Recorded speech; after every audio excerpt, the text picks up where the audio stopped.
Hello, everybody. Welcome to our afternoon workshop for the Augmented Storytelling Institute. I am so thrilled to have Yuri Kwichko present. Yuri is this amazingly sort of multi-talented technologist, games, VR, immersive experiences, interactive things. More importantly, also, Yuri has been just a really key presence in the community of sort of game developers and creative technologists, bringing people together in game jams, bringing people together in around a collective, a co-working space, and was a lot of the inspiration for ASCII and its predecessor. So Yuri is going to teach us about an interactive webcam image effects in P5, and I will let you take it away. Thank you. Thank you so much, Nandini. Hello, everyone. Again, my name is Yuri. Today we are going to be learning about shaders.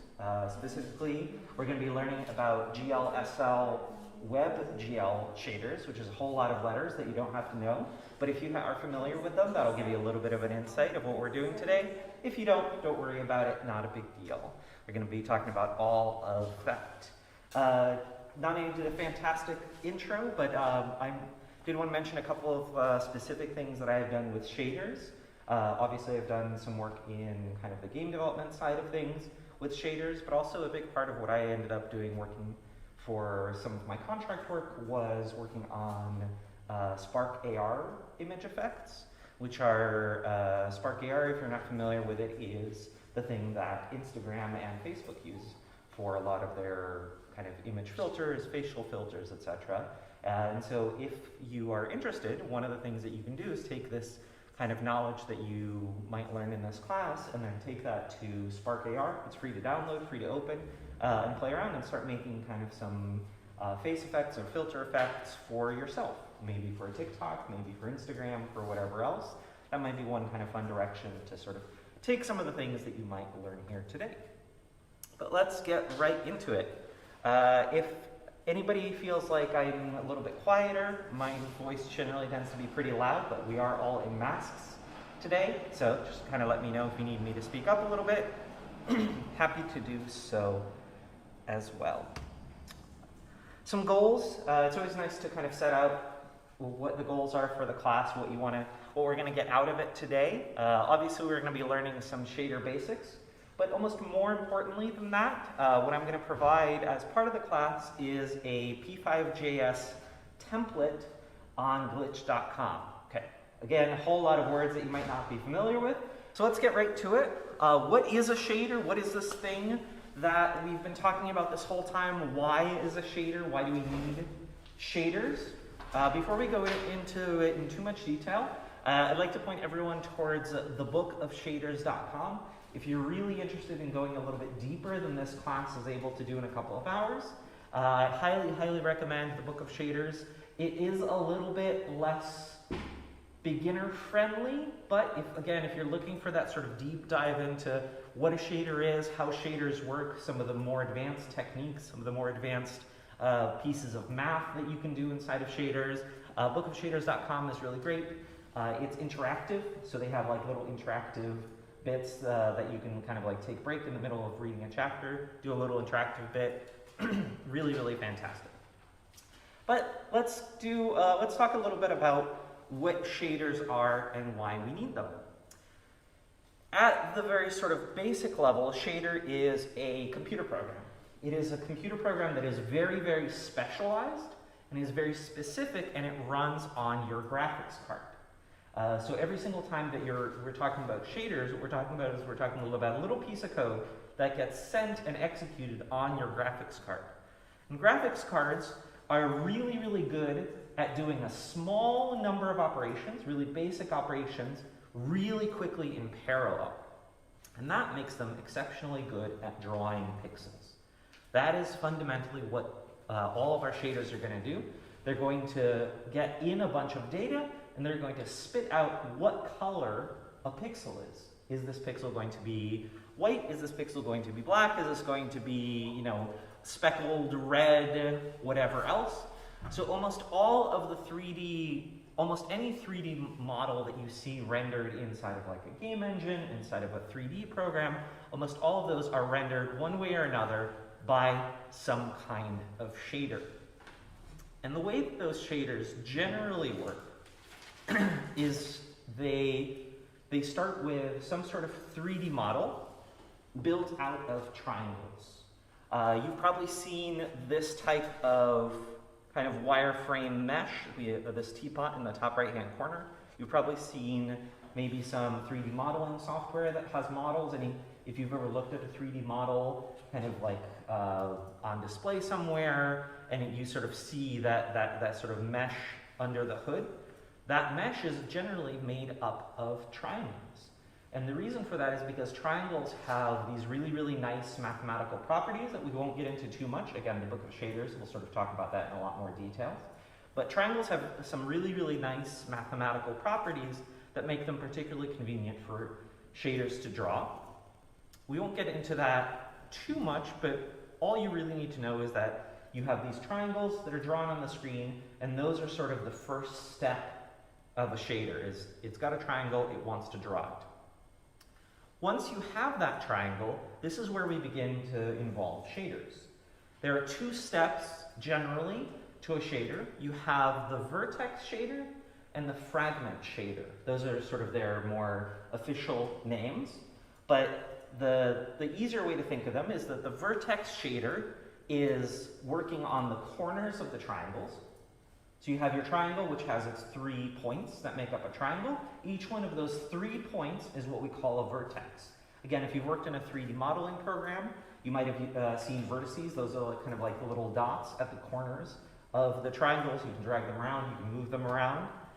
So when something gets drawn to the screen, those vertices, are passed to the shader, and your shader can do something with them.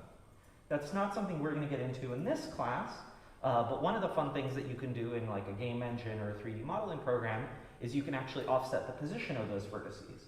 So you can have a 3D model that's maybe just a basic sphere, but then you can use a vertex shader to kind of do all sorts of warping and distortion to it and actually change the model while it's being drawn to the screen. Again, more fancy stuff that we're not doing here today, but kind of fun to know about.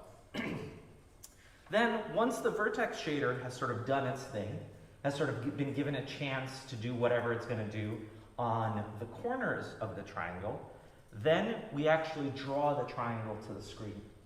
And the way that it's drawn to the screen is that every single pixel of the triangle, so like let's say the triangle, let's look at this triangle in the bottom left-hand corner over there. That is 2 triangles that form a rectangle that cover up the entire screen. So that's actually very close to what we're going to be doing today, is we're going to be making sort of single image or full screen shaders. So these are shaders that work on the entire screen, or when I say screen, what I really mean is the box that we are drawing to. So very often the box that you're drawing to is the entire screen. Sometimes it's a smaller box inside of a web browser, which is what we're going to be doing today. But whatever it is, the full rendering space. And that rendering space, again, is going to be a rectangle made out of 2 triangles. And so when we go to draw that rectangle, those 2 triangles, with a shader, what it's going to do is it's going to loop over, actually it does all this in parallel, which is the whole reason we kind of do this, because it's really quickly to do this in parallel. Right, you've got all of these pixels, 640 by 480, so that's, how many pixels is that? 307,200 pixels, right? Lots and lots of pixels that all need to be drawn at once. And the shader is going to be able to do that for us in parallel. And so for every single pixel, for all 300,000 something of those pixels, our shader is going to execute and run its little program. And that is going to be our fragment shader. Our fragment shader is responsible for saying, this dot of the triangle drawn to the screen is going to be this color. One other thing that we're going to keep in mind, and we're going to go into detail a little bit later, but you probably immediately jump to mind, well, okay, How do I know what color to draw? Generally, when I think of 3D models, I think of applying a texture to a 3D model. So down here on the bottom right, we have our, for example, really basic 3D model of a mushroom. That's the one that's kind of in gray and sort of black and white. That's not particularly interesting. What I probably want to do is I want to apply some texture to it. I want to apply, a red and white speckle to the top, maybe a brown with some darker speckling to the bottom, right? I want to apply different colors to different parts of it. Now that is more 3D modeling, which we'll talk about later, but an important concept that's going to apply to what we're doing here today and to 3D modeling is UV coordinates. UV coordinates are the thing that tell which pixel you're looking at. So for example, if you have a mushroom, you're going to want to say, okay, these pixels are the top of the mushroom, so these pixels are the ones that correspond to that kind of red and white speckled head of the mushroom, and these other pixels are going to be the sort of brown stem, the base, and that's going to be that different section. And to do that, UV coordinates are going to be the thing that we use to differentiate that. So again, just sort of keep that in mind, in the back of your head. UV coordinates are the thing that tells you which pixel are we currently looking at in the 3D model. And in our full screen shader example, in that kind of two triangles drawing the whole screen, the UV coordinates are going to be really simple. They're just going to tell us which pixel on that rectangle we're looking at. We don't have to worry about any of this UV unwrapping stuff. That's all, again, more 3D model based. So, now that I've thrown a bunch of theory at you, let's get practical and let's start playing around with those shaders and getting our hands on and figuring out what do we actually mean by all this stuff, this vertex shader, fragment shader that we're talking about. So I'd like everyone to follow along and go to glitch.com and create an account for yourself on glitch.com. And then once you've created an account for yourself, go to this shader template link. Oh, sign up. Yeah, so you want to sign up. There's a lot of different ways to sign up. You can sign up with a Google account. You can sign up with a GitHub account. You can create a password account. I think there might even be another one. It should be pretty quick to do. Should take you just a minute. So if you can sign up for an account or if you have one already, again, glitch.com. And then once you've signed up, open up this template. Try to have this link up here. There we go. Try to keep the link on the screen.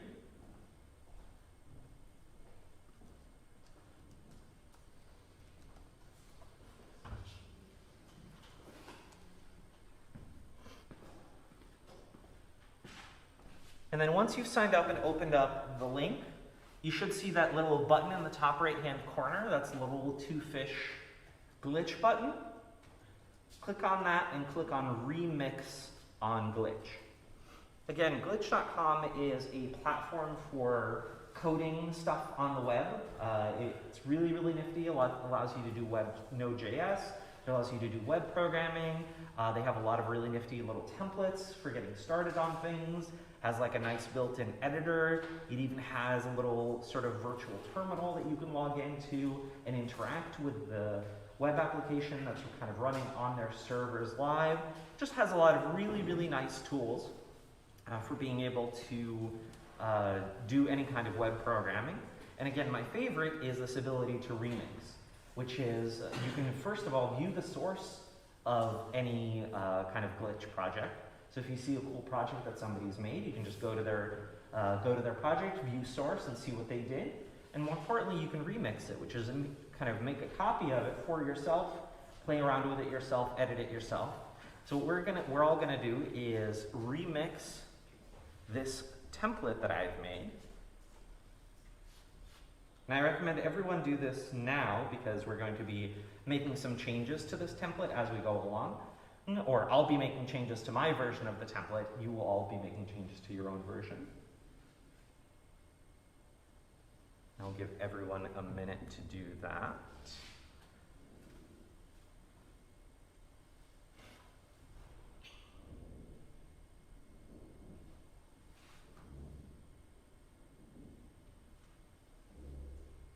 Ethan, do you happen to have the YouTube Live up? I do. Are there any questions in there? Will you be able to see? I'm checking, and there are no questions. Cool. So just to have a sense, the folks in the room, did everyone have a chance to make a glitch account? Anybody still working on that? Got it. Cool. And was everyone able to remix the project? Yep. Cool. Do you have a suggestion? I can't remember my group. It'll also, if you put your email, you can just say email me. So my crew name. No, you were just putting your email address and sending a link so that we connect to your email. All right. Hopefully everyone's got that up and running. Again, I mentioned this already, but Roberta's still setting up on the glitch account. yeah, I'm just going to talk about processing for just a second, so we've got a little bit of time. So again, we're going to be using P5.js. P5.js is a JavaScript sort of version of processing. And just like glitch, part of why I selected it is because it's very easy to use for shaders on the web. Shaders are really nice because GLSL is a pretty universal language for shaders. There are a couple of other shader languages out there. HLSL is sort of the other big one that you hear, and then even implementations of GLSL are sort of a little bit different everywhere you go. The sort of unfortunate thing about shaders is that you always have to look out for these little differences. Every little different place that you use shaders, something's going to be different. One of the first things that we're going to deal with on that front is that when you're using shaders in the web, all of your images come in upside down. There's a complicated answer as to why that is the case, and it has to do with how kind of like the C++ programming loads stuff in from memory bottom to top. You don't have to worry about any of that. The important thing is just to sort of keep in mind whenever you're working with GLSL, whenever you're working with shaders, and you change from one platform to another, there's always going to be little tiny things that you have to keep an eye out, like your images coming in upside down, the way the coordinates work. It's a lot of little things to keep in mind. But again, for processing, there are a lot of resources and community out there for P5.js that makes it pretty easy to learn. And it also is really good at connecting with external things. So P5.js, you can hook it up to like a MIDI controller, you can hook it up to all sorts of nice little sort of tools and other things. P5.js is just like a good sort of central connector piece. And then you can funnel all of that data and stuff into your shaders. If that's what you want. If you end up kind of working on a shader-based project, you sort of have the ability to pass all that data into shaders and then use that data inside of the shader for some very nifty visual effects. In our case, what we're going to be doing is we're going to be using the webcam. So P5.js already has the ability to grab an image from your webcam, and we're going to pass that right into our shader and use that as sort of the foundation of the image processing that we're going to do, because it's a nice dynamic image. You can hold stuff up in front of the webcam to see kind of how it reacts. And so let's take a look at our template here.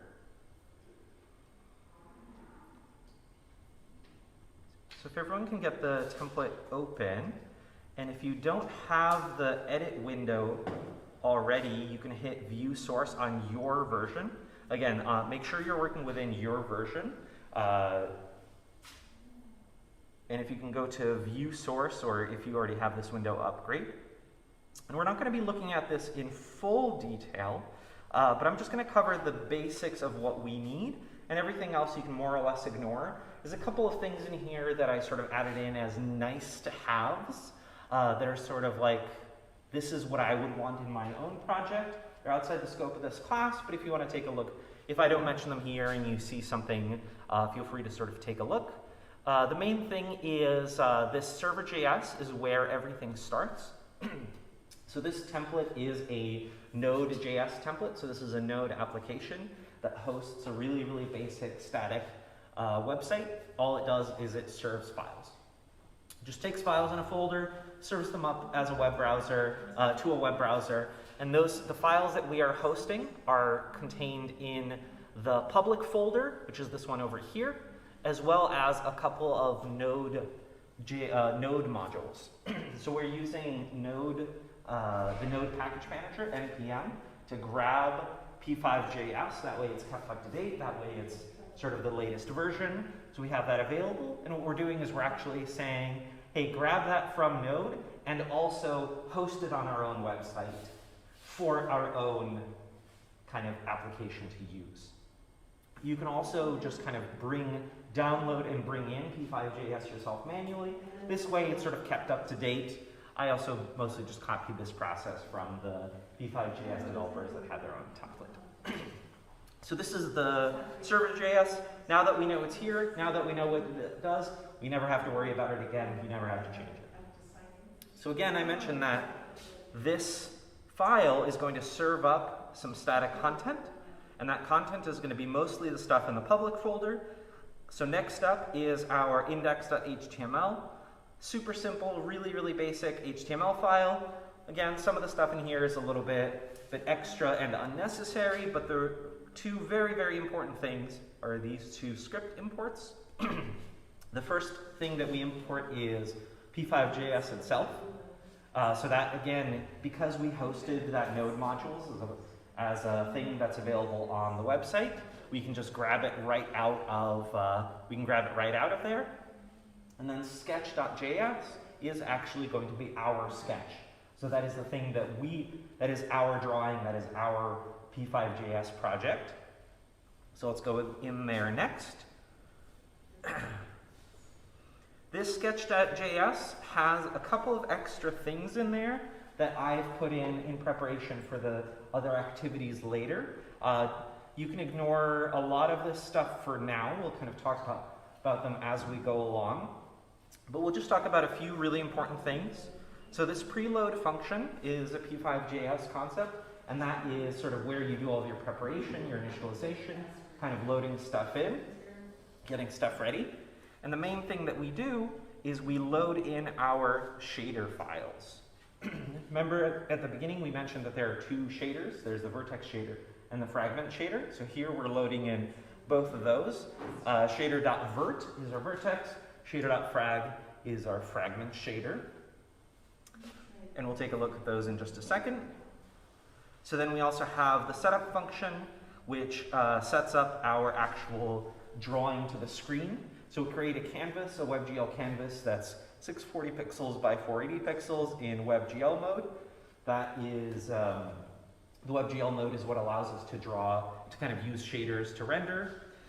And then we're also going to create a webcam capture right here. So we're going to create a webcam capture, resize it to the same size as the thing that we're going to draw, and then we're going to hide it, because by default, P5.js also draws your webcam to the screen, and we don't need both of those.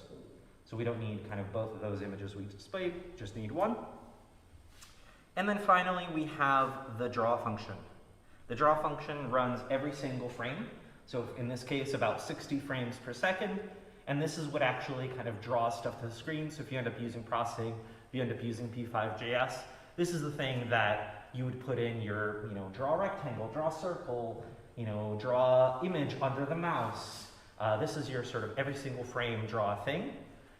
And in our case, we're going to ignore this stuff down here for just a second until we get to later activities, but we're going to set the active shader. We're going to pass in our camera texture. Again, don't worry about how we're doing this yet. We'll talk about that later. But just keep in mind, this is sending our camera texture to the shader. And then draw a rectangle, which already has this shader applied because we've set it ahead of time. So we're basically saying, hey, the next thing that gets drawn to the screen, use this shader, and then draw a rectangle to the screen. So let's take a look at, one more step. Finally, let's take a look at our shaders. The vertex shader, this is a very sort of template. This is just sort of what all vertex shaders look like, unless you need to do something special. Again, I mentioned most of the time you don't need to do anything in the vertex shader. This is sort of the default one that comes with whenever you just create a new project in P5.js. This is the sort of like default one that they have in their template. So we don't really need to worry about what it does. If you're really curious, basically what it's doing is that it's passing through the UV coordinates from the vertices down to the pixels, down to the fragment shader. But again, we don't have to worry about this. We never change it. We never touch it in this project. And generally, you're not really ever touching or working with the vertex shader because we're really much more interested in the pixels. So again, our main files, we're going to occasionally be in sketch.js, but most of the time, 99% of the time in this class, we are going to be inside the fragment shader. This is where everything happens. Let's take a look at this real quick. We have up at the top some stuff we don't really have to worry about. It's basically setting the precision of how precise the numbers are. Don't worry about what this means. Don't worry about it. It's sort of more advanced stuff that you can learn kind of on your own time. Again, we don't have to really worry about it in this class. This right here is us getting the texture coordinates, our UV coordinates. So this is the thing that brings in our UV coordinates. Then we kind of put them in our own little more convenient format here. Then we create a, then we set a color. In this case, we have just the color red. That's going to be, you'll notice that there are 4 numbers there. So that's RGBA, red, green, blue, and alpha. So anytime you're drawing picture colors to the screen, you're going to be drawing them as RGBA.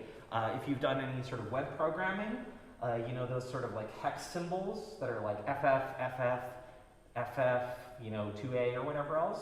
Those 4 sets of 2 characters are going to be the red, the green, the blue, and then the alpha. Again, that's if you're more familiar with sort of web colors. You might have seen them that way. So like in this case, red would be,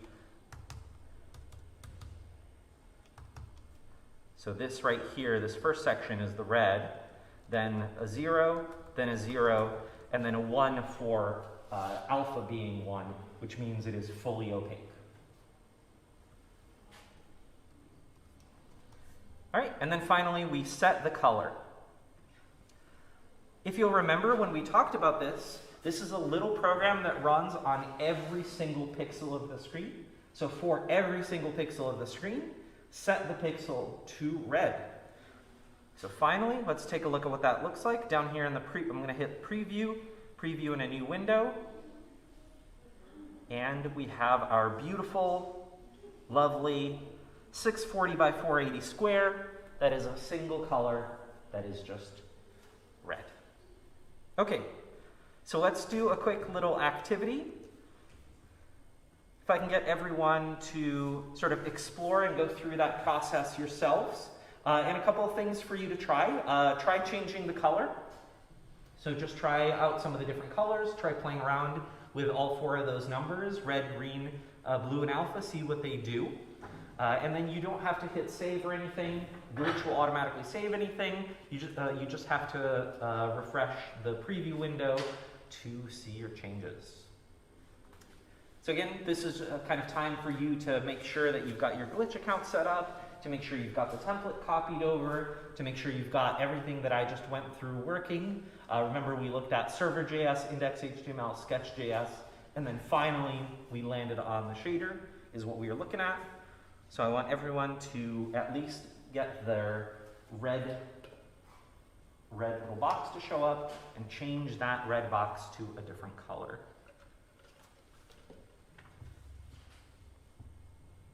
This is just like numbers within a certain range.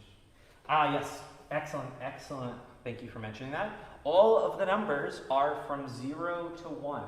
So that's going to be something that you find a lot in shaders. Everything is going to be a range from the 0 to 1, no matter what it is.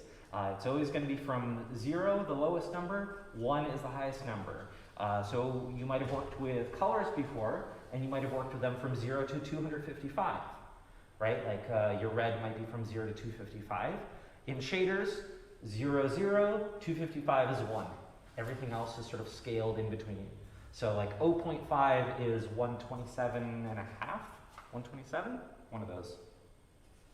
But again, everything, you're going to really have to get used to that 0. Everything is 0 to 1. Everything is a line, and it's how far are you along that line.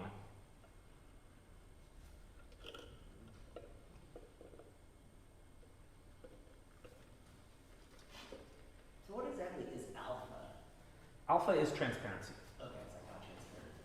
It's how transparent something is. And in fact, I think if you change the alpha here, it won't do anything. Yeah, I'm not seeing any change. Yeah. Yeah, because alpha isn't always used. You sort of have to tell it to use alpha for it to do anything. Again, it's theoretically, it's always there, but it's not always actually kind of functional or used. All right, looks like we've got everybody who's gotten the template running. We've got everyone editing their shaders and changing their shaders and getting some stuff drawn to the screen. Awesome. So now let's talk a little bit about shader math. Just a little bit, not too much. There's a couple of really important things that we're going to need to know to work inside of shaders. Shaders are really, really, really specialized programs. They're very specifically designed to run extremely quickly on your graphics card in parallel. Again, hundreds of thousands, potentially millions of pixels. If you think about a 4K display, that's 4,000 by 4,000, that's 16 million pixels, rendering 60 times per second. So this little program is going to be run 16 million times 60, that's about 80, no, even more than 80. I'm gonna say something like 120 million times per second, something like that. Anyways, it's a lot. This program is going to be run a lot, very quickly, and so it has to be super, super efficient. Less so these days, we've got some pretty powerful graphics cards. And so everything that's being done here is to sort of to keep in mind that this is because of efficiency. So if it looks sort of awkward or confusing, just sort of keep in mind that this is why they did it this way. So that way when you yell into the void and go, no, why is my shader not working? That's what your answer is. I find myself often yelling into the void of shaders because something that I had on the slide earlier but didn't mention, shaders can be sort of difficult to debug. It can be a little bit difficult to know what's going on because that program is being run millions of times per second in parallel. It can be a little bit hard to get feedback. What exactly is breaking? Why is this one pixel a different color? There's no, debug log statement, right, for that specific pixel, right? Like, why is my one little pixel in the corner red instead of blue? I don't know. It can't just kind of like console log or debug log something and print out what those values are. So you have to be a little bit tricky. But let's talk a little bit, again, about shader math. The important types that we're gonna have to worry about, almost everything that we're ever gonna work with is going to be a floating point number, a decimal point number, right? Almost always that number is going to be somewhere between 0 and 1. It can temporarily go outside of that range, right? It can temporarily be, 5,000 or 2,000 or whatever temporary number, but at the end, kind of once you sort of get to the end of the program, all of your relevant numbers generally are going to be somewhere between 0 and 1, and if they're not, the program's probably going to cut them off. So all of your colors, for example, if you have your color set to a red value of 2, the program's just going to cut it off and say 2 is above what I care about. I'm just going to assume that it's 1. But so we have our floating point numbers. That's going to be our float, right? So if we have float x, float y, that is creating a variable that is named that contains a single float. Then we're going to have vec2s, vec3s, and vec4s. Those are just 2, 3, and 4 size arrays or vectors of floats. So vec2 is 2 numbers stuck together, right? Our coordinates, our UV coordinates, going to be x and y. That's going to be our most common sort of version of a vec2. Our vec3 is generally, not always, but generally going to be, for example, an RGB value, right? Remember I mentioned that colors are red, green, blue, alpha. Very often we're going to want to ignore the alpha part and only look at the RGB part because the alpha part I mentioned doesn't really matter most of the time. So very often we're going to take our color, which is going to be 4 values, right? That vec4 down at the bottom. And we're going to ignore the alpha. We're going to only care about the first 3 parts of it, only that RGB part of it. when you create a vector, you have a couple of different ways to do it. The sort of basic examples are there for vec2 and vec3. You can also just use a single number, like I do with vec4. What that'll do is that'll create an array of 4 of that number. So vec4 1.0 is just 1.0, 1.0, 1.0, 1.0. So it's just kind of a shorthand, convenient way, right? So you don't have to write out all 4 numbers.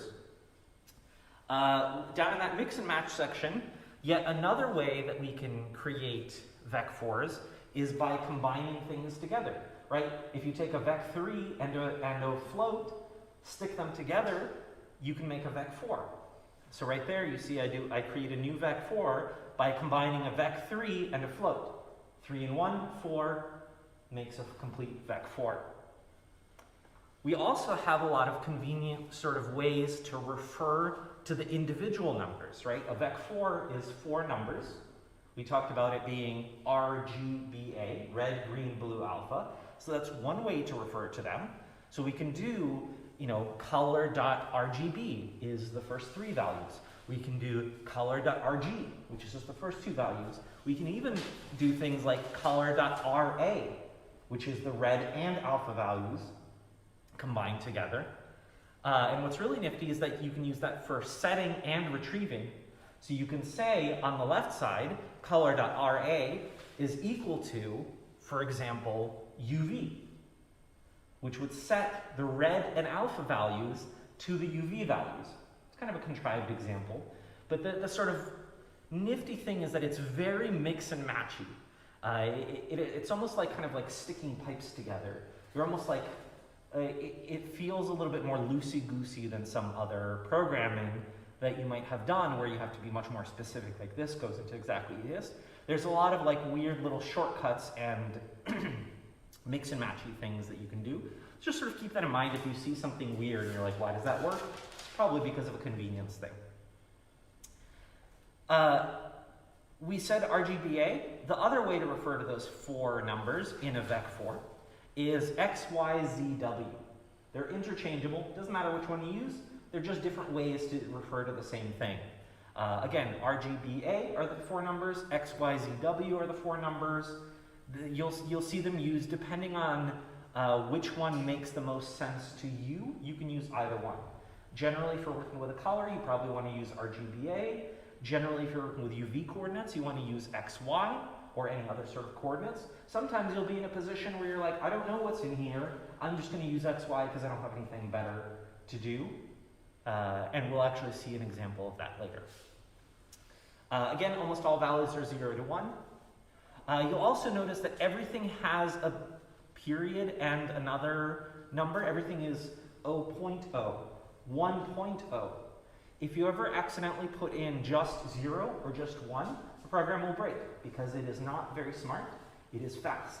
So it does not necessarily understand that you put in a 1, which is an integer value, if you're a little bit familiar with programming, should actually have been 1.0, which is a floating point value. Very fancy talk for saying that if you accidentally forget the point O at the end of something, your program will error out. And if you wonder why, just sort of keep an eye out for that. It's a common gotcha in shader programming. Sometimes you'll see shaders do, instead of point O, they'll just do point.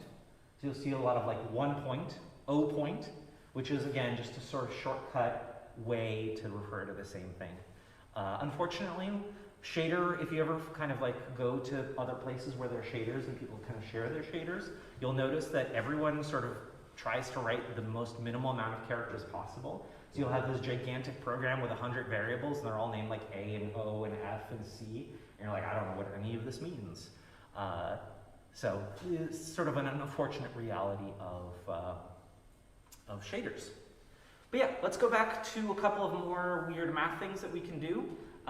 If you need to create a new vector, you can use a single number, and it'll just fill in that number in all of the spots. You sort of had another example of that too. So if I want to make a new color that is 0, 0, 0, I can do color.rgb equals vec3, 0.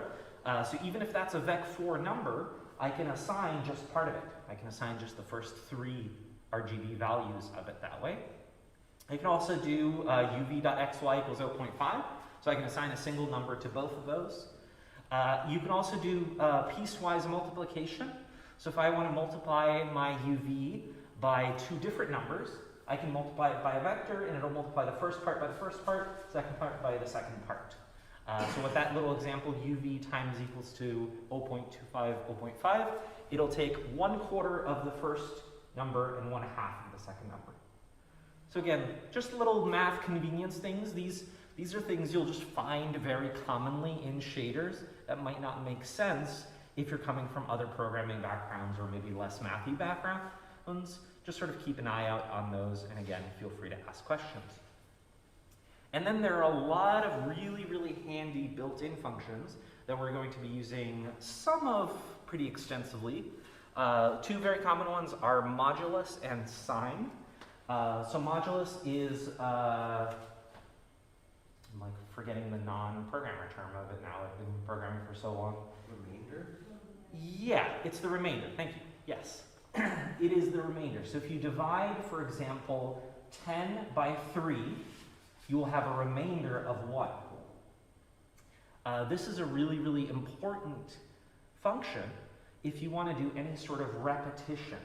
So if you ever want something to repeat on the screen multiple times, very often you're going to need like let's say you've got a grid of 100 pixels and you need to repeat something on it 3 times.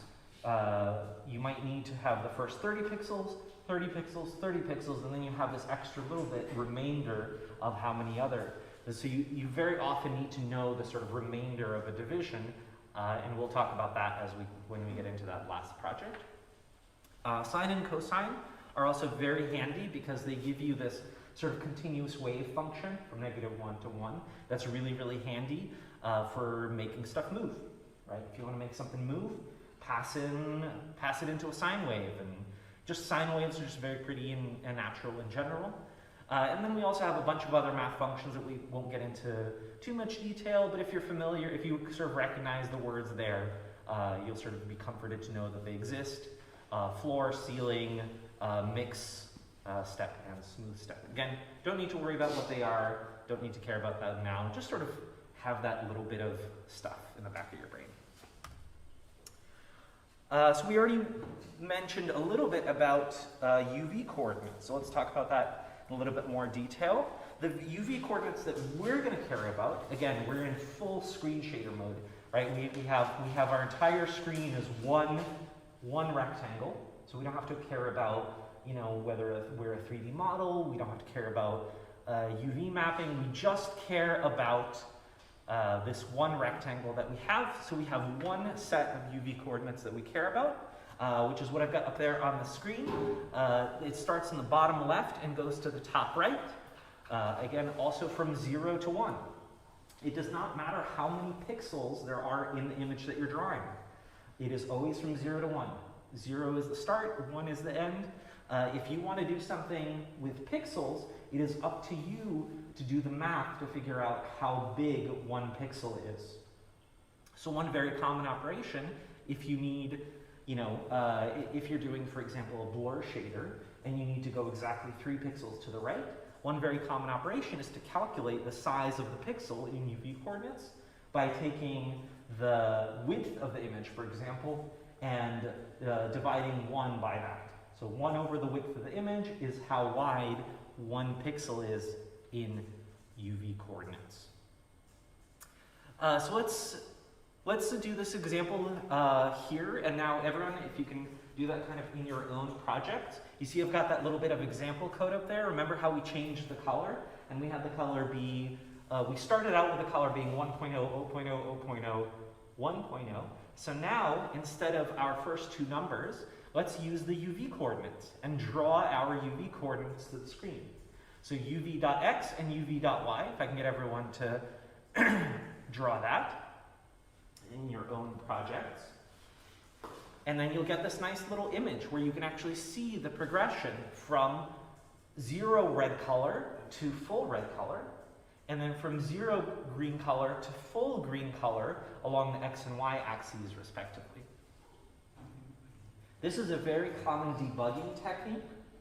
If you ever need a little bit of feedback, one very common thing to do is just to set your number to the red value of the color and see how it changes throughout your image. Ooh.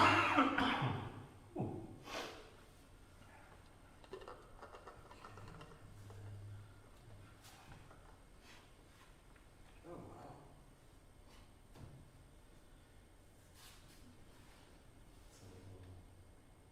It's a little rainbow. Mm-hmm.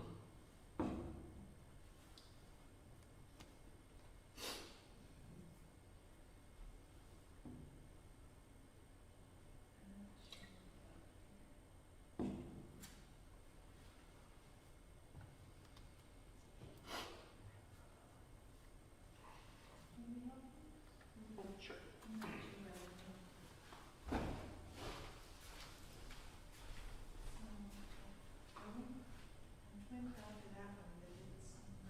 Oh. Yeah, so go back to the first tab. And then hit the back button. You might have just accidentally gone to the... Yes. Yeah. One more time. I'm not sure how it's there, but anyways, your projects are down here. So click on that.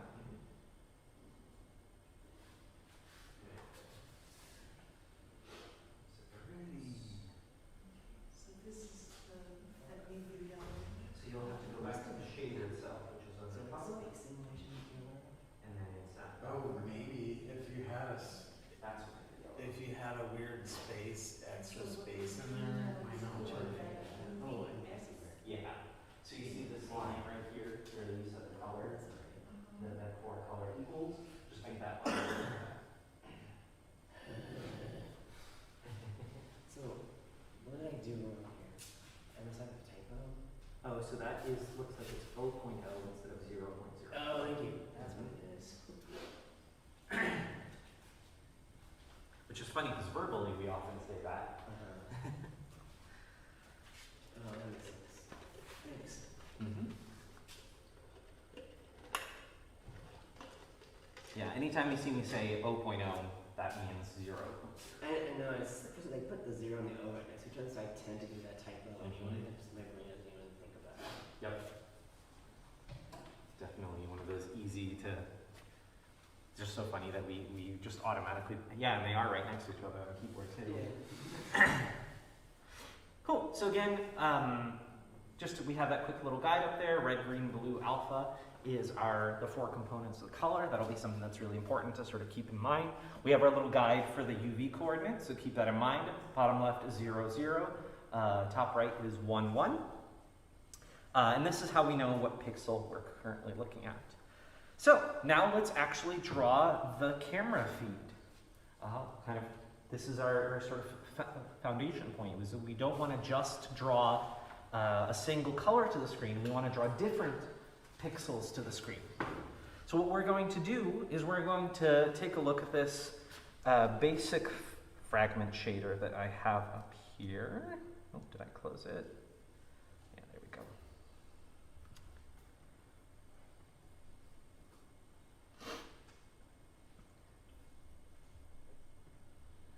Close preview. And so I've got this basic version, which you can just copy paste the code of into your main one. Or what I would really recommend is that you look at it and sort of type it out just to sort of notice the differences yourself. The main thing that we're going to do here is these two sort of lines right here. Those are the really, really important bits. Because we already have the UV coordinates, right? We've already grabbed the UV coordinates. We have those from the last version. But now what we're going to do is we're going to manipulate the UV coordinates a little bit. And in fact, let's comment this out for now. Let's not worry about this. And let's just do this line for now. What this line is going to do is it's going to say, take a texture, in this case camtext, which is the texture that we passed into the shader from you remember if we looked at our sketch.js file, inside of our sketch.js file, you might remember that we created this camera, and then we passed in that camera variable, which is the image of the camera, into the shader, and called it camtext. So this is the name, what it's called inside of the shader. So inside of the shader, it's going to be called camtext, and it's going to be connected to this JavaScript variable, which contains our video. So we're saying, take a picture of the video, pass it in, call it camtext. And right here, what we're saying is, here is the sort of other side of that pipe, right? Like that's the sort of in pipe, this is the receiving pipe where we're saying, yes, I want a texture called camtext. And then this line right here is the thing that actually grabs a pixel out of that texture. So this texture 2D is saying, grab a pixel out of that texture at the UV coordinates, UV. So for example, if I were to say texture 2D camtext 0, 0, that would say, give me the bottom left-hand corner. If I were to say 1, 1, it would say, give me the top right-hand corner pixel of that image. And so if we want to directly one-to-one map that image onto our screen, onto our drawing, we just pass in directly the UVs. So the UVs of the drawing are going to one-to-one match the UVs of our camera feed. So let's see what that looks like. Oops, I actually need to copy-paste this to my fragment shader. Cool. There we go. So we have our camera feed being drawn to the screen. Now, remember I said that there's a lot of little tiny tricky things that are different about GLSL depending on what platform you're on? Well, one of those tricky things is that images come in upside down. And because images come in upside down, to fix that, all we need to do is we need to say that the y coordinate of the UV is instead 1 minus that coordinate. So that's effectively flipping it upside down. Instead of going from 0 to 1, it's going to go from 1 down to 0. So it's flipping the image upside down. There we go. So that fixes my upside down UV problem. And now there's actually a trick going on here that you probably wouldn't notice. But what we've actually done ahead of time is we've matched the camera size to the screen size. So those two are the same size. They're both 640 by 480, which means that this camera image looks perfect on the screen image. Now you might say, why would that be special? Well, if we go into the sketch.js and change our canvas, change our screen image from 640 to 480 to something a little bit wider and a little bit less tall, you might start to see the problem. The aspect ratio isn't, the shader doesn't care about pixels. It doesn't care about aspect ratio. It's just 0 to 1. Bottom left corner, top right corner, 1 to 1. Doesn't matter if any stretching happens, doesn't matter if any squishing happens, it doesn't care, it doesn't know. All it knows is that 0, 0 is bottom left, 1, 1 is bottom right. So it is up to you as the developer, or as the person writing the shader, to adjust for aspect ratio. If, for example, your image that you're trying to draw is a different aspect ratio than your, or a different number of pixels than your, than the screen that you're trying to draw to. We're not going to worry about that too much here. That's a little bit more advanced than this course is, but that's just sort of something to keep in mind. We bypass that problem by making them the same size and not worrying about it. So again, we have our video capture, which is 640 by 480, and our screen is 640 by 480, making those two match up automatically, so we don't have to worry about it. Nice and convenient. So let's get everyone to do this on their own. Again, you can just copy-paste the contents of that Cam Shader Basic into your sort of main shader that we've been working with this whole time. Or what I would really recommend is either just copy-paste the individual lines or sort of type them out one by one, just to kind of give you a little bit more familiarity, a little bit more comfort in actually typing out the stuff that we're going to need to type out. And then once you've got that working, a couple of things for you to try. Try changing the color by multiplying it by multiplying it by a number, adding or subtracting a number, and also try changing the color based on the UV coordinates. Give everyone 10-15 minutes to do that activity.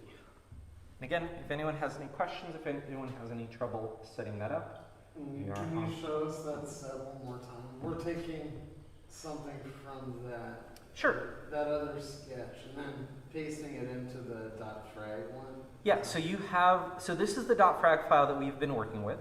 So this one, that camshader.frag, this is the one that your sketch.js is pointing to. So this is our main sort of working file. This is the one that we want to edit.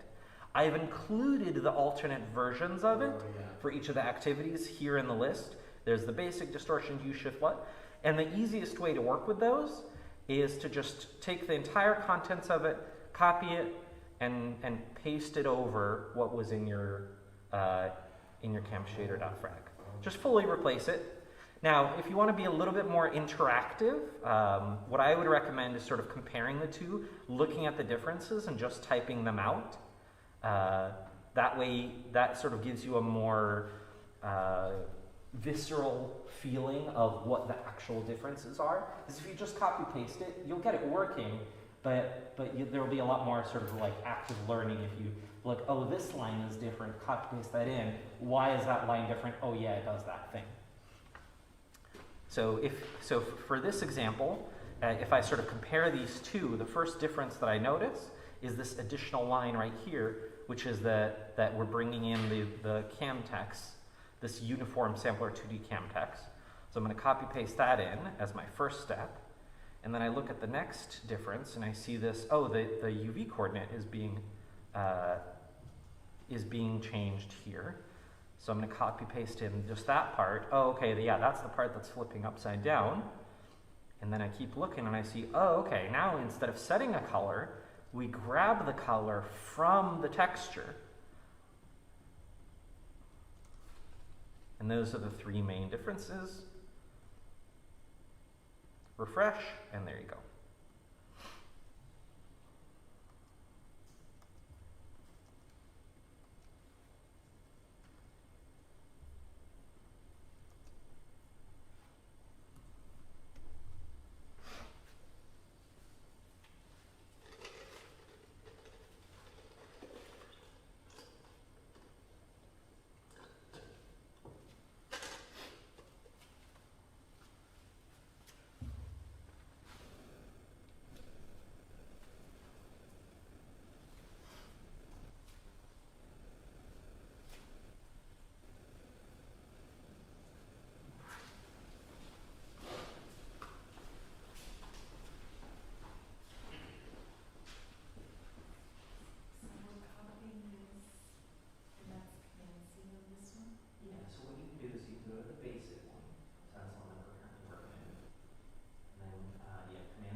Corresponds to that pixel on the camera.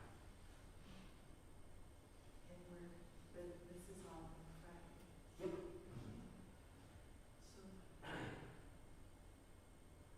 So, what do you want us to play? And just playing with different. Yeah, so the things to try out is now that you have the color, right? You've got the color right here. What you can try doing is try multiplying it, try adding to it, try subtracting it, And then if you wanted the sort of more advanced thing, is try changing it by the UV core. See what it looks like. And that should change the color? Yep.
If we try some of the distortion ones, where do we copy and paste them to?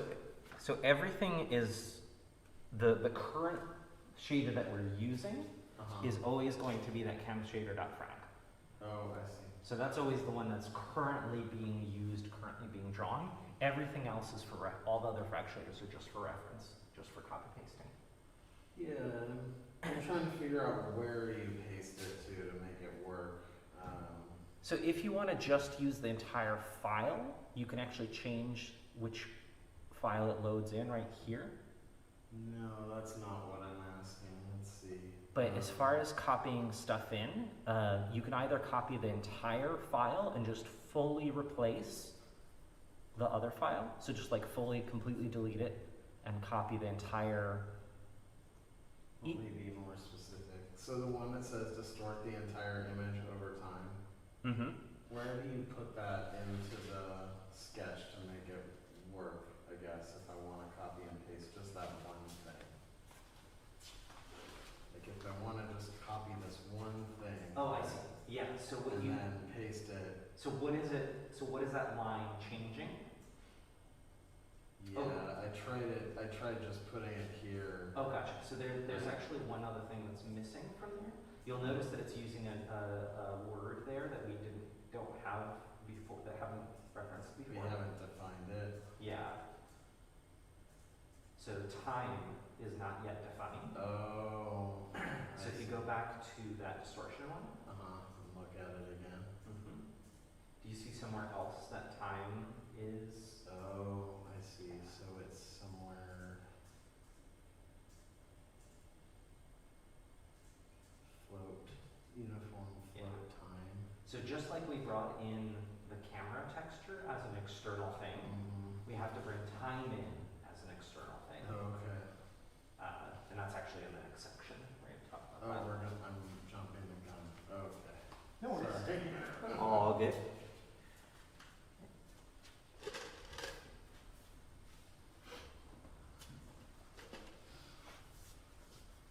All right, so now that we've got that up and running, that is going to be the foundation of everything else that we do sort of going forward. All of our activities from this point on are going to use this as the foundation, which is we're taking the webcam feed, we're drawing it as a texture to the screen, and then we're going to do something to the color of that texture.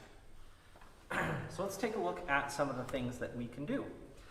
Our first activity is going to be a really basic image processing technique, which is changing the color using hue, saturation, and value. So in this activity, I've actually copy-pasted, this is something that you might find yourself doing pretty often, which is grabbing functions off the internet. If you just Google GLSL and then the name of something that you want to do. In this case, I just Googled GLSL RGB to HSV conversion.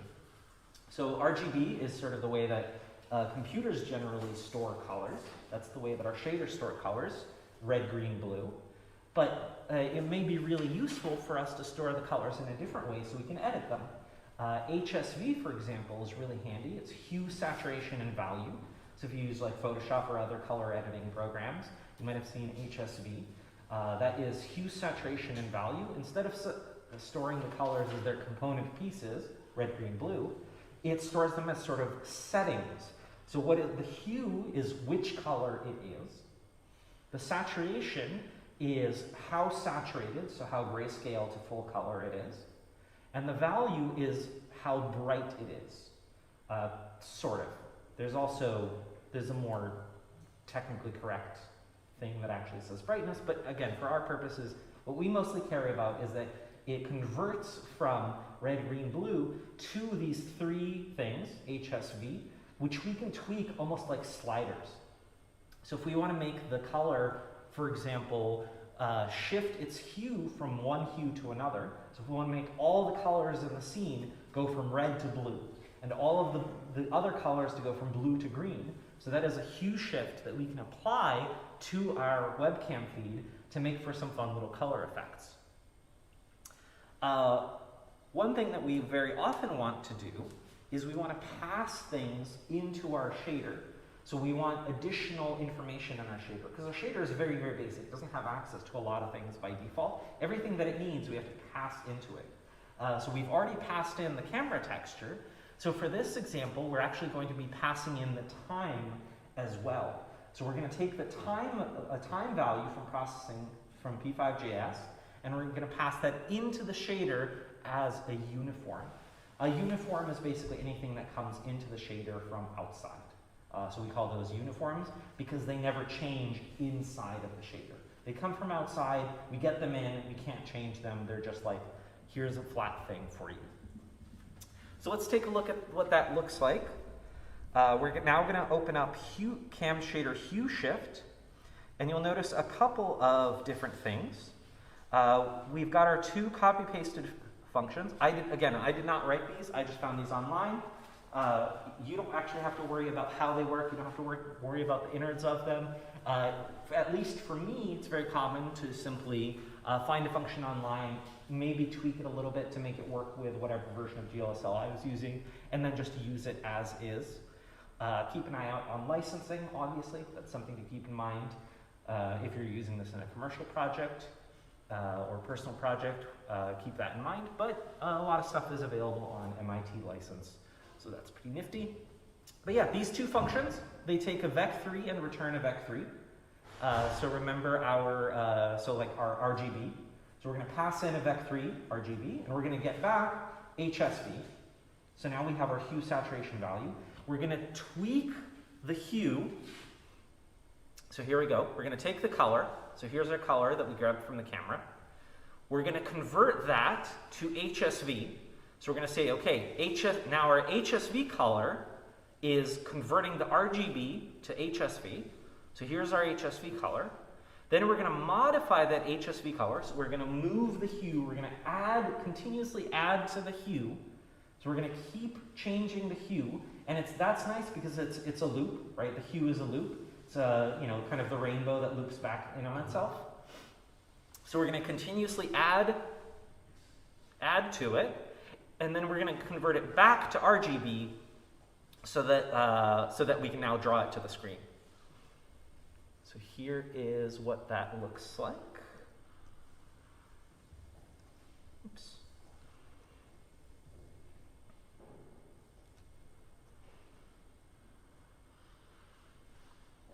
And so you see now, it's a little bit hard to see, but basically the entire screen now is shifting from color to color to color to color.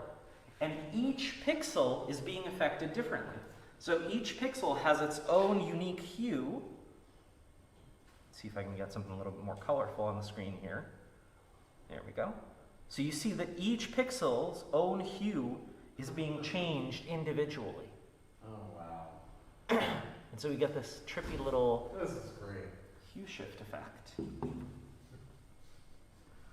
And if you're wondering where this time uniform came from, so this is our little time uniform. If we go back to sketch.js, you can see we have that right here, where we pass in the time. In this case, I'm passing in the time as just the frame, the current frame count divided by 60. it's a little bit of a janky way to pass in the time, but it works. If It we works wanted great for to shaders. make it half as fast, or Yeah, so you might notice how would we do that? in the shader, I'm actually already multiplying the time by 0.2. So I'm actually already making the time 1/5 as fast as real time. And so you can change that to 0.1, you can change that to whatever other number you want.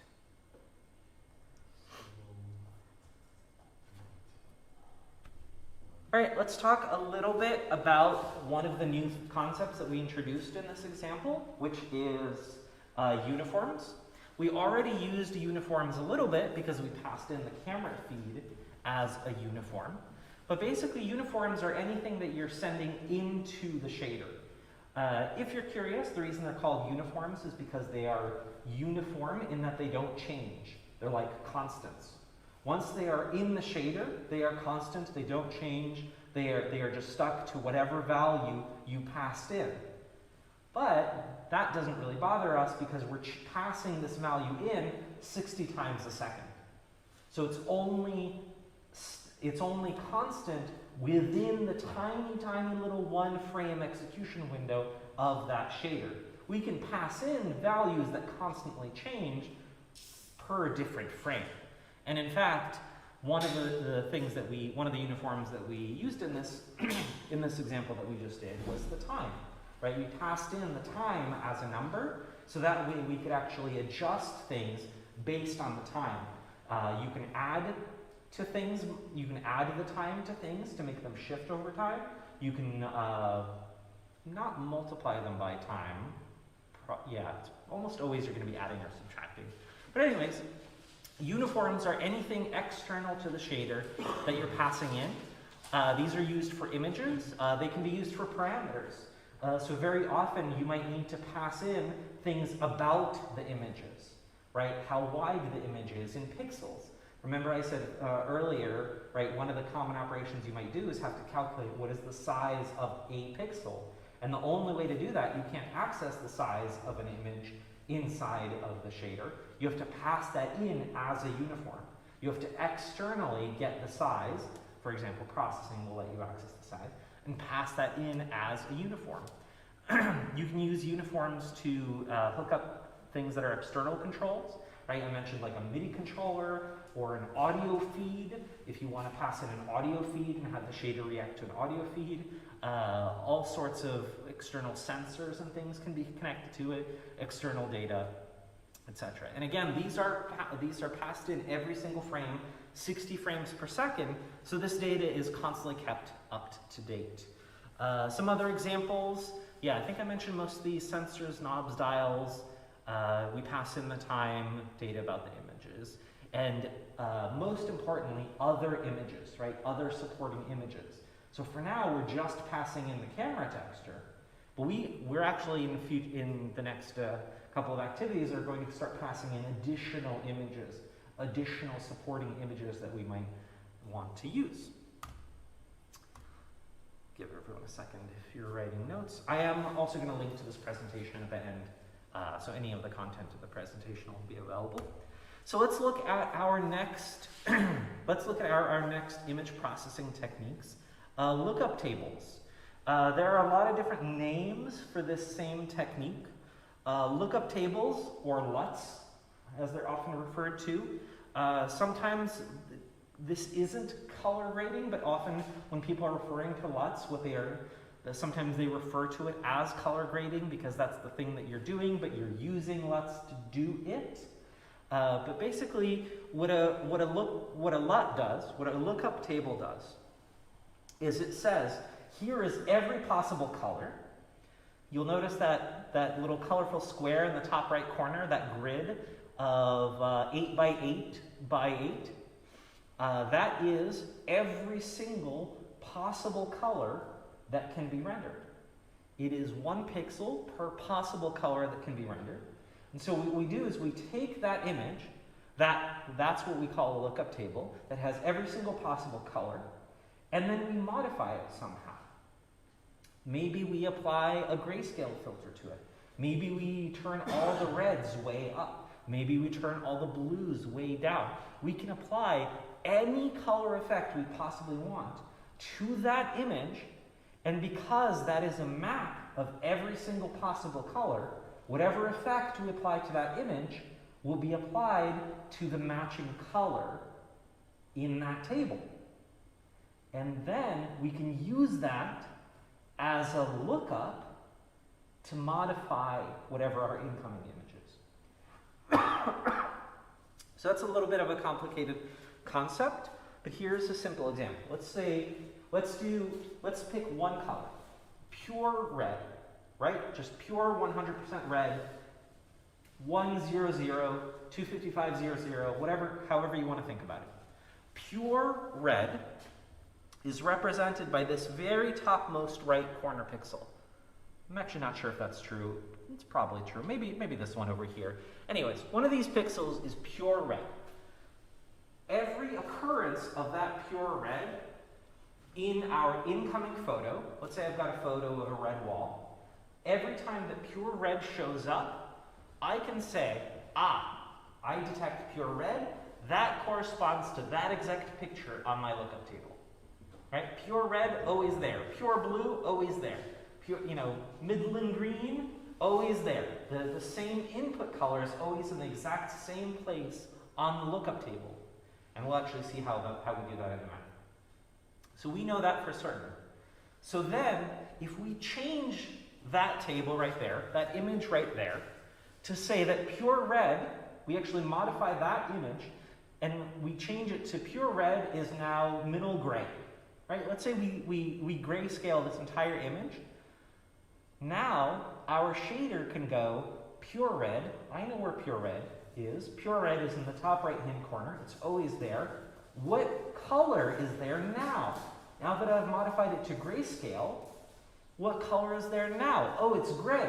So I'm going to replace the previous color, pure red, with my new color, which is gray. Okay, it's a little bit complicated. Might be a little hard to understand with just words. So let's see it in action. Here's another example of color grading down at the bottom. This is a common Photoshop one, where you've got a photo, you apply a lookup table to it, and then it sort of like saturates some colors up and moves some colors down. So here is how it actually works. If we take a look at camera shader LUT, we have this sort of complicated looking lookup function. And what this lookup function does is it treats the color as a coordinate system. Red is X, green is Y, and then blue is which row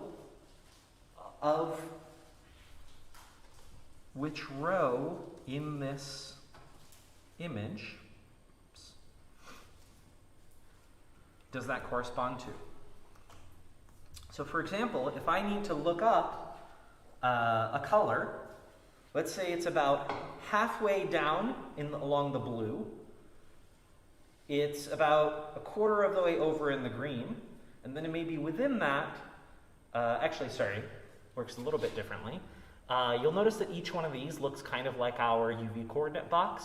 Remember, the red is 0 red to 1 red, 0 green to 1 green. And each of these big boxes is actually how blue it is. So we have, 8 by 8. So in here we have 64 pixels, and 64 boxes. So the X coordinate here is red, the Y coordinate here is green, and which box it is blue. So we have 64 by 64 by 64, red, green, blue, and that way we represent all possible colors, with some limited accuracy, obviously. So here are all of our possible colors, and so this becomes this coordinate system. So when we have a color, what we do is we pass in that color and use that passed in color as a coordinate to get that pixel, that specific pixel, out of this image.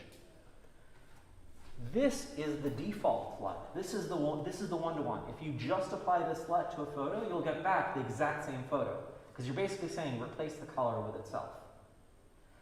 the sort of image processing comes in when you take this default, this baseline, and then you modify it somehow.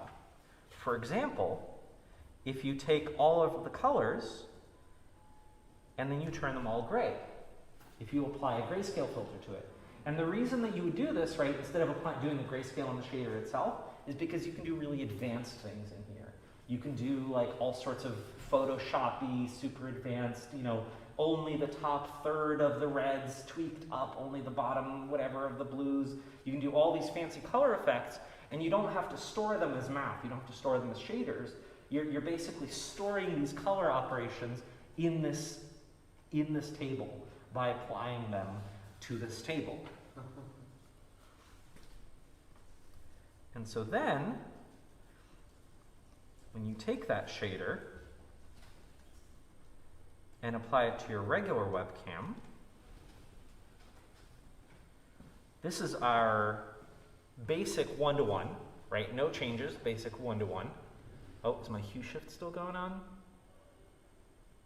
Can't quite tell. I don't think so. I think that's just my webcam being bad and not changing. So this is our basic one-to-one. And right now what it's doing is that it's using this LUT texture that is just the default LUT texture. So now what I'm going to do is in my sketch.js, you see I'm passing in my LUT texture. Now we finally go up here to that part I asked you to ignore earlier. You'll notice that these sort of big fancy URLs, this is just Glitch's way of referring to images. You can go into assets, and if you click on any one of these, you'll see this big URL down here. That's how we refer to these images, so in case you're wondering where those are coming from. So I go back to my sketch.js, and you notice I've got this down here commented out, and if you even look in here, you can see default LUT and grayscale LUT. So now what I'm actually going to do is I'm going to swap out, I'm going to comment this out, and uncomment the grayscale LUT. So now, instead of passing in that default one-to-one, nothing changes, red gets replaced with red, I'm putting in my grayscale LUT, which is red gets replaced with gray, blue gets replaced with gray, green gets replaced with gray. So now, when I refresh, I get black and white. I get my grayscale. All the colors using the lookup table are being replaced with the colors here. You can think of it like this. If I sort of switch back and forth between these two, all this, whatever the color is here, gets replaced with whatever the color is here. Whatever the color is down here gets replaced with whatever the color is down here. So let's have everyone try that on their own. And now if you want to create your own lookup table, what you can do is you can download that default, open it up in an image editing program such as Photoshop, apply some filters to it. If you want to get really wacky, you can even just like paint over it, although that'll make for some very strange effects, because then you're basically just taking random colors and saying that, replacing them with whatever color you're painting with. But yeah, apply some color filters to it, upload that to your assets, and point the LUT texture at that instead. Cool. Well, hopefully everyone had a chance at least to kind of copy paste that in and see that in action. Let's now talk about UV coordinates. So far what we've done a lot of is we've done a lot of modifying the color of each individual pixel, which gives us a lot of power, right? Like there's a lot of things that we can do with just modifying the color of each individual pixel. But we can do some really, really fun stuff by changing the position of the pixels, right? Not just one-to-one, pixel here, pixel there, change it from one color to another. But what if we were actually able to move the pixels around? What if we were able to reshape the image? What we could do is we could shift the image over. We could scale the image, right? We can zoom in, we can zoom out. We can repeat the image. So we can repeat it and tile it. We can apply distortion to it. Some common distortions are a barrel shader, a fisheye lens shader, maybe even like a water distortion shader, right? Like you're looking through kind of water on glass. But let's start really, really basic. What would happen, for example, if we're looking at a pixel, and instead of using uv.x, which is what we've previously been using, right? Previously, we say, we're on this pixel, get this pixel of the image, right? 1 to 1, 0, 0 gets 0, 0. But now what if we say, let's say if we're at this pixel here, you know, that's something like x is 0.2, y is 0.5, I don't know, kind of something like that, right? If we go from the bottom left, you know, it's about a quarter of the way over, so 0.2, and about halfway up, 0.5. So now instead of getting this pixel of the image, now what if we say uv.x plus 0.25? Now this is where it gets a little bit tricky mentally, because you might naturally think, oh, we're adding 0.25 to x, which means we're shifting things to the right, right? You're adding to x, therefore you're moving things to the right. That's how things normally work. But remember, we're not changing, we're not moving the image. What we're actually doing is we're adding to the coordinates of where we're looking, right? Where are we pulling from? So we're pulling from more to the right. And by pulling from more to the right, you're taking that thing that previously was more to the right and moving it left. So the image moves left because we're looking more to the right than we previously were. It takes a little bit of time to wrap your head around it, but as you start playing around with shaders, you'll sort of get more of a sense of that. But that's the thing to really, that it's a really hard pattern to kind of get your brain out of as you start working with some of this shader math, as you start working with UV coordinates, is it really takes a lot of sort of, you sort of have to mentally visualize the math in your head a little bit, not like the numbers themselves, but like what's looking at what, where am I looking at? Everything's a little bit upside down, everything's a little bit backwards from what your brain might naturally think. So if we add 0.25 to x, what actually means is that the entire image moves over to the left.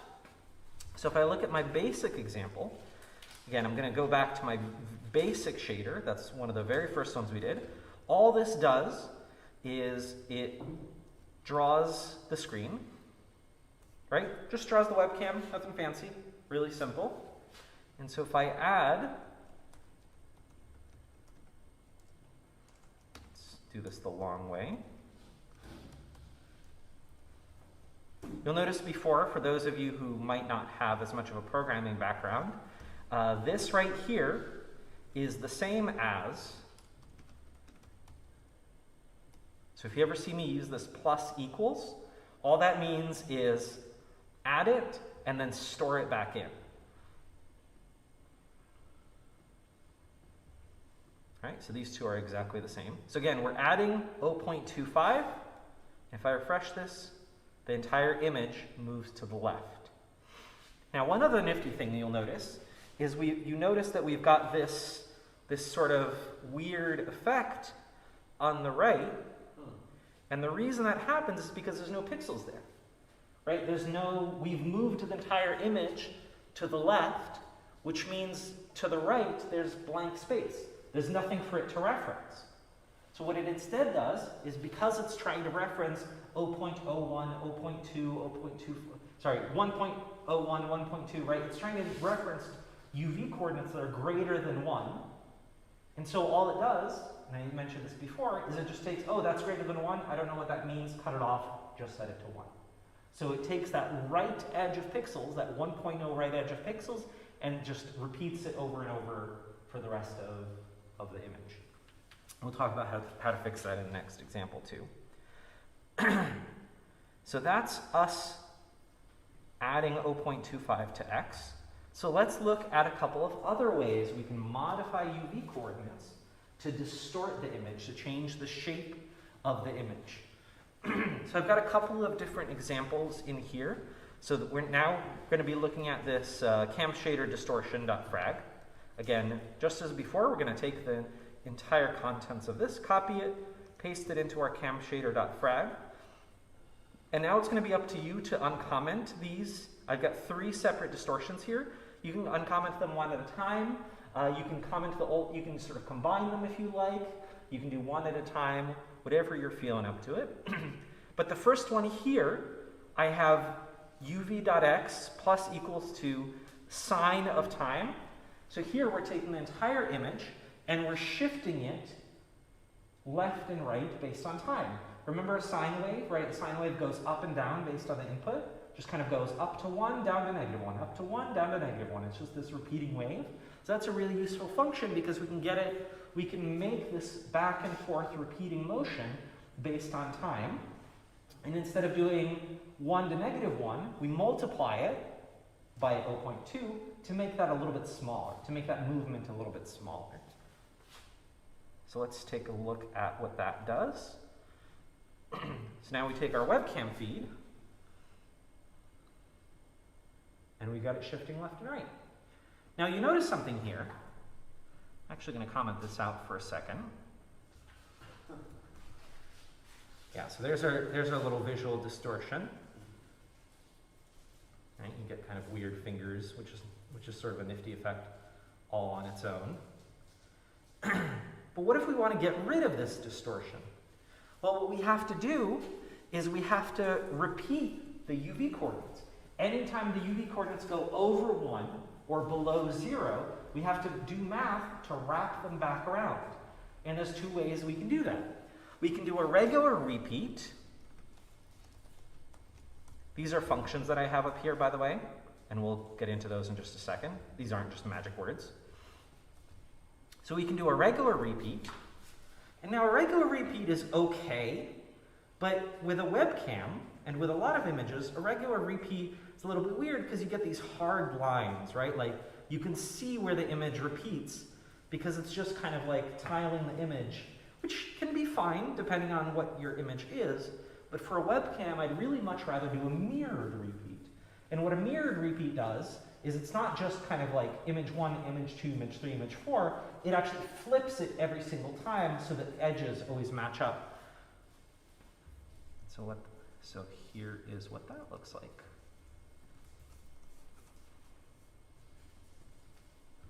So now we see that the edges kind of match up with each other and you get this almost like funhouse mirror sort of effect. And if you want to see the math for that, the math for that is all up here. It's a little bit more advanced than we want to go into right now.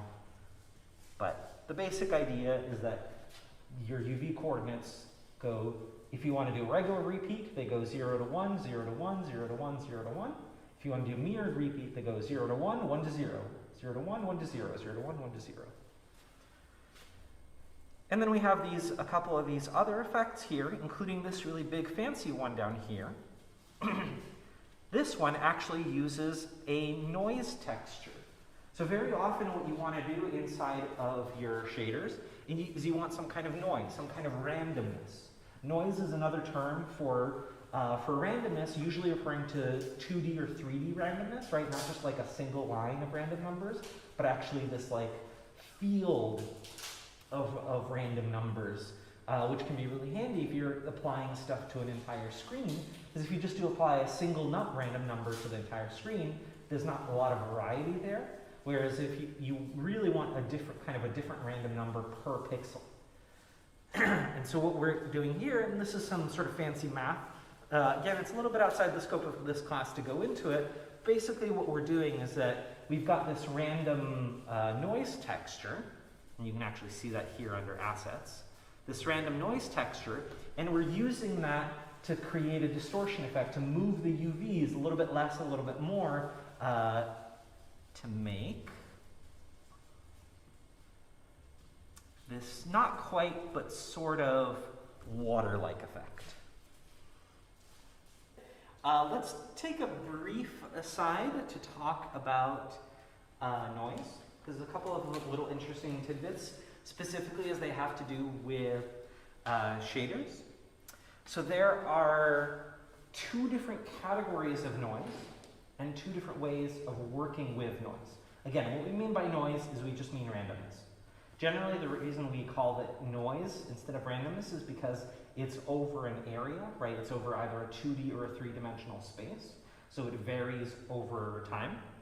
And so first, there are two different types of noise generally. There are a lot of different formulas and names for them that you might see out there. Perlin noise, simplex noise. Those are the really common ones. But generally, they fall into two categories.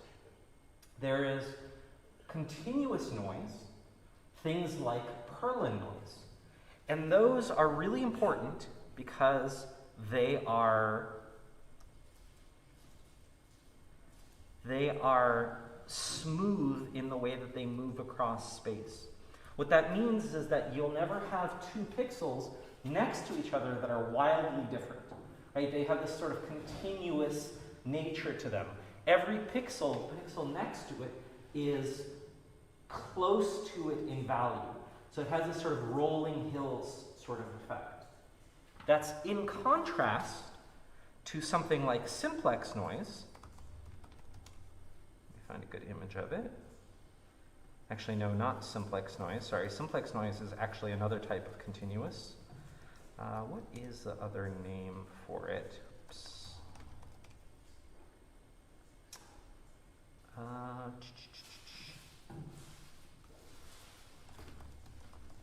Well, let's just find. Yeah, I forget what the terms for it are, but this is the sort of other type of noise, right? Where any two pixels next to each other, it's much more random. Any two pixels next to each other could be wildly different values. And you could use different types of noise are useful for different types of effects. Because the effect that we're going for here's kind of like the two compared to each other. Because the effect that we're going for here is a much smoother sort of continuous effect, right? Like we want pixels next to each other. We don't want to break up our image, right? Like we don't want one pixel to be distorted over here and the pixel right next to it be distorted out into space, right? Like we want this sort of continuous kind of feel to the distortion, so we're going to use a continuous noise like Perlin noise, as opposed to simplex noise. Sorry, not simplex. I keep using that. That is incorrect. As opposed to this kind of much more random, non-continuous noise. So that is the two sort of major categories of noise. Now there are two different ways to get noise into your shader. You can either use pre-calculated noise, which is what we have, which is a noise image. We're actually using an image as our source of noise, as our source of randomness. And this is very computationally efficient. What that means is that it doesn't take a lot of processing power, it doesn't take a lot of calculation to just grab a pixel from an image. The downside is that then it's sort of up to you to create change in this image, right? This is static, so you have to create change in this image over time, such as by scrolling it, by adding to the value and cycling that value over time. There's a lot of little tricks for getting a flat image like this to change over time, so you have this changing noise. Or what you could do is you could use calculated noise. Again, this is one of those things where you just sort of just Google it. If you Google Perlin noise GLSL or simplex noise GLSL, you can actually just copy-paste these functions, which you pass in your UV coordinates, for example, and you get back a random number, a noise that is either there are continuous noise functions, there are not continuous noise functions, and you can calculate those on the fly.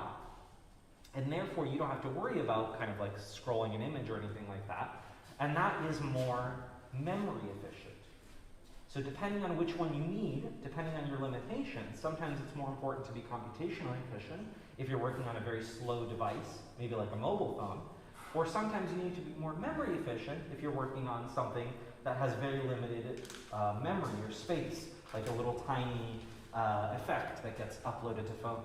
That might also get uploaded to phones and needs to have really fast download speeds, for example. They both have their advantages and disadvantages, but those are sort of some things to keep in mind. Again, we use an image because I personally find that a little bit easier to work with than having these huge complicated functions you have to copy-paste to calculate your noise. So that's a little bit of an aside on noise.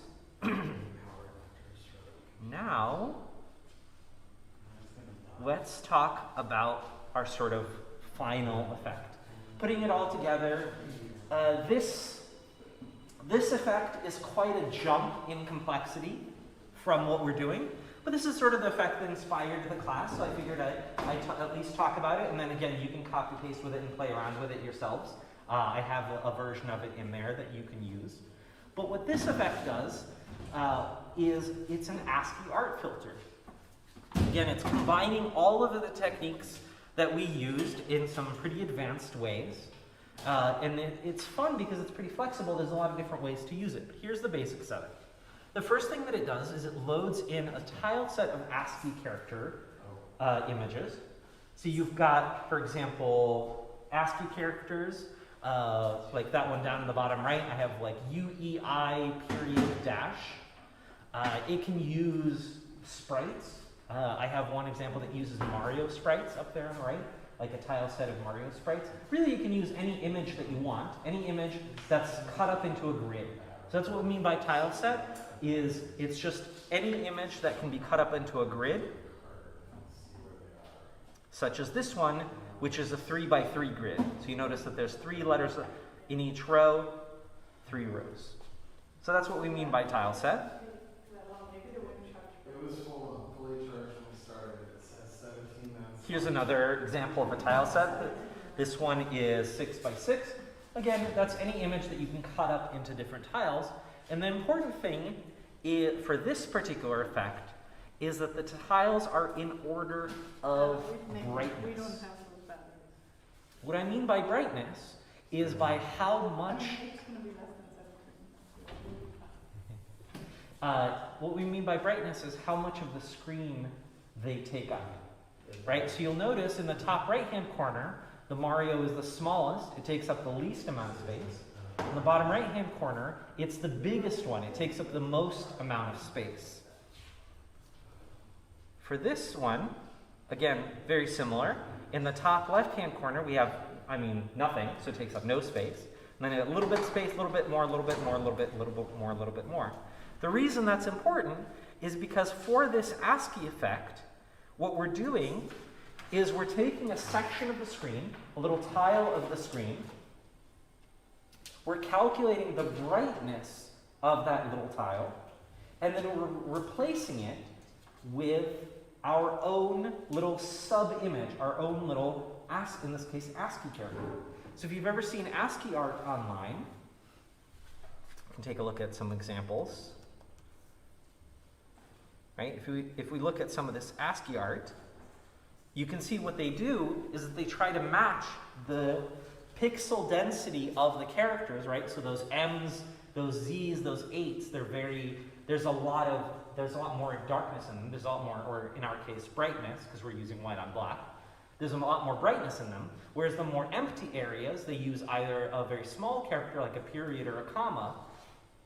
And so that's the effect that we're going for. We're taking something, we're mapping a section of the screen, about one character sized, to a tile of a character that fills an approximate amount of that space. So again, here we have a couple of examples of what that looks like. Here's a simple little 3D lit scene that's being rendered with this, and here's actually this is the speed run of Mario. So yeah, then what we do is we calculate the brightness of that section, use that brightness to pick which tile we're going to draw in that space, and then we draw that tile. So again, this is mostly just for you to sort of try out, see it in action, and then if you want to use it as a foundation for something to play around with, go ahead. But I'm just going to copy paste that in here. Is that the one that says tiles? Yeah. And there we go.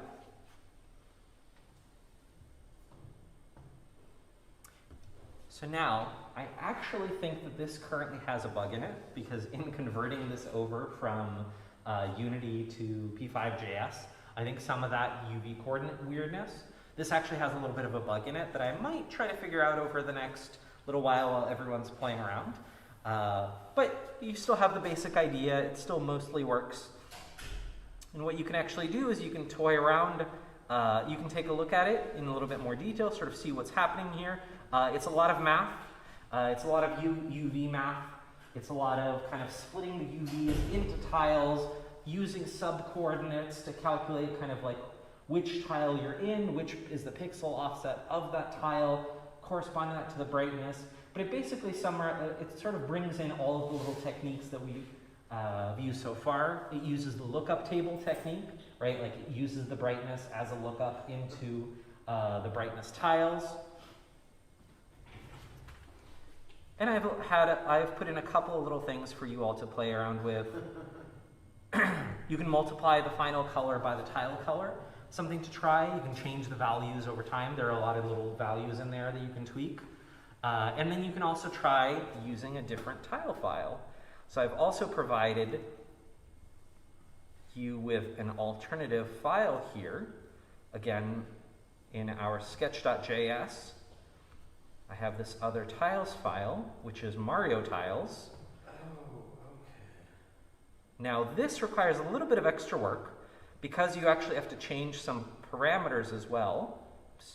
But I've commented everywhere where you need to do that. So we've got one for ASCII tiles, one for Mario tiles, so you can swap that over. And then here, change this 3 to a 6 for the Mario tiles. And then we get us rendered in Mario's. Oh, something's a little bit wrong here. Where was the 3 or the 6? Is that in the... That's in the shader itself, yeah.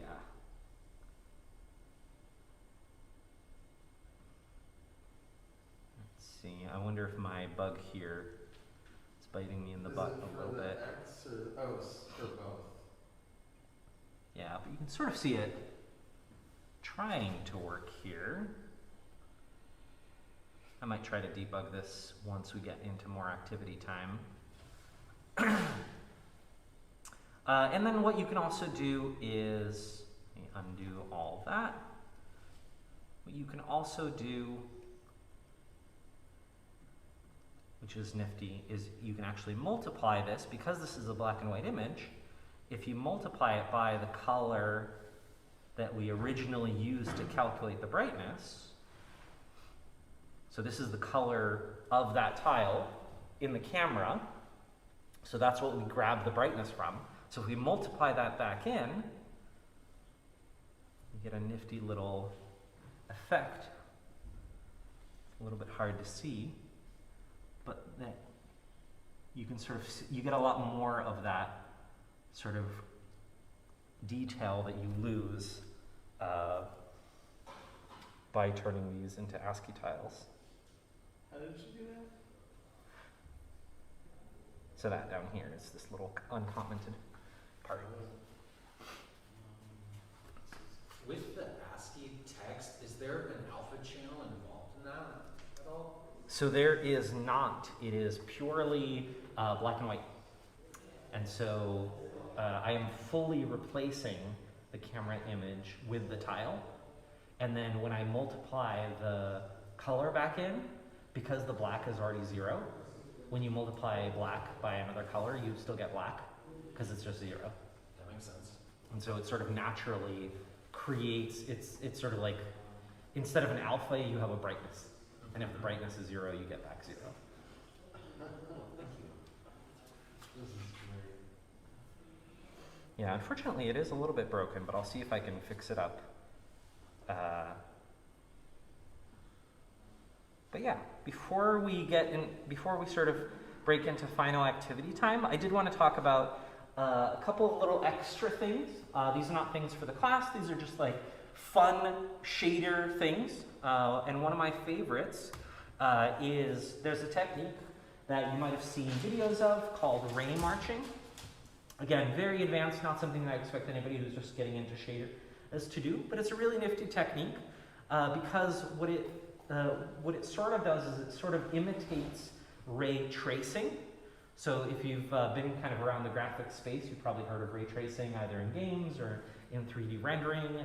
It's something that allows for like really fancy lighting effects, transparency. It's basically kind of like simulating the way that light actually works. Ray marching is a sort of different way to do that with pure math. The way that marching works, it's also sometimes referred to as marching cubes.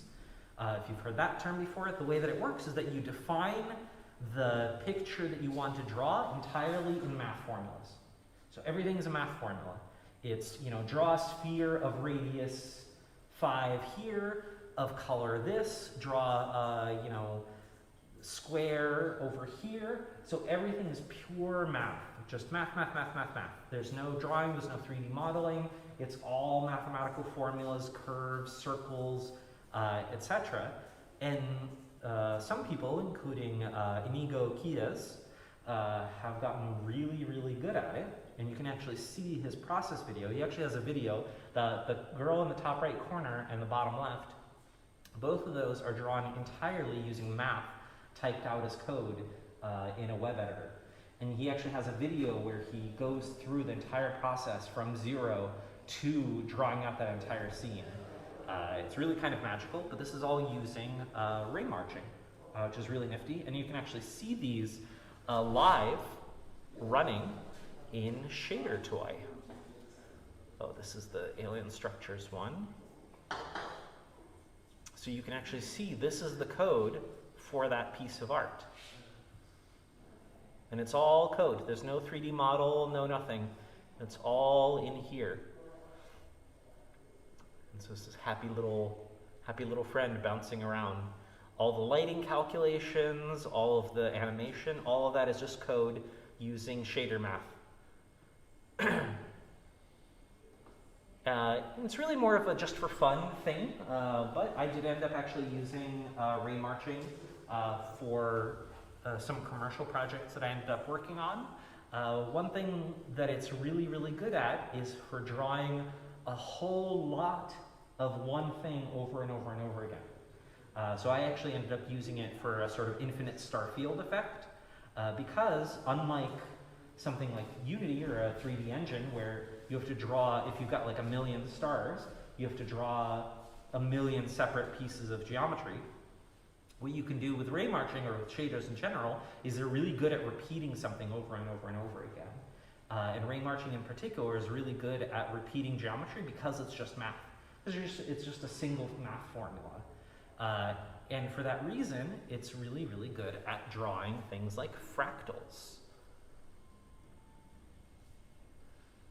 And so again, this is all pure math, all done inside of a shader. And it's just the math formula for a fractal with a bunch of additional little calculations added to it for camera motion, for some of the lighting stuff. And it's really nifty because for how much detail is being drawn on the screen, the amount of calculation being done is actually pretty minimal. You imagine rendering a 3D model of this in something like Unity or another game engine, and it would die very quickly.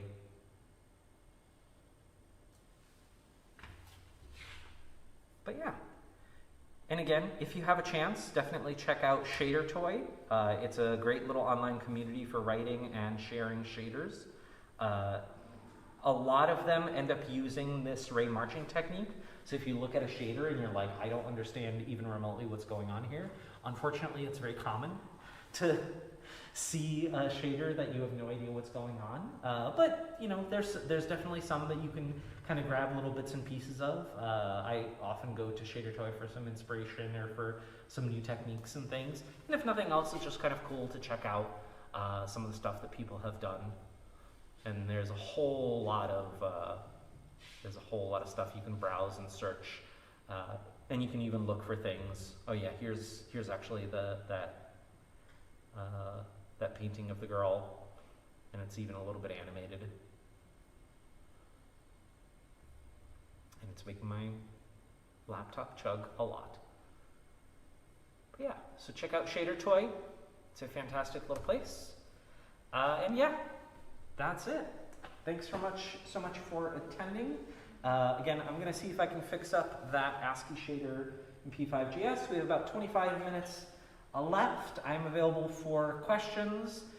Feel free to work on those exercises, ask questions. If you have anything that you're curious about, I'm happy to just kind of chat and talk about stuff.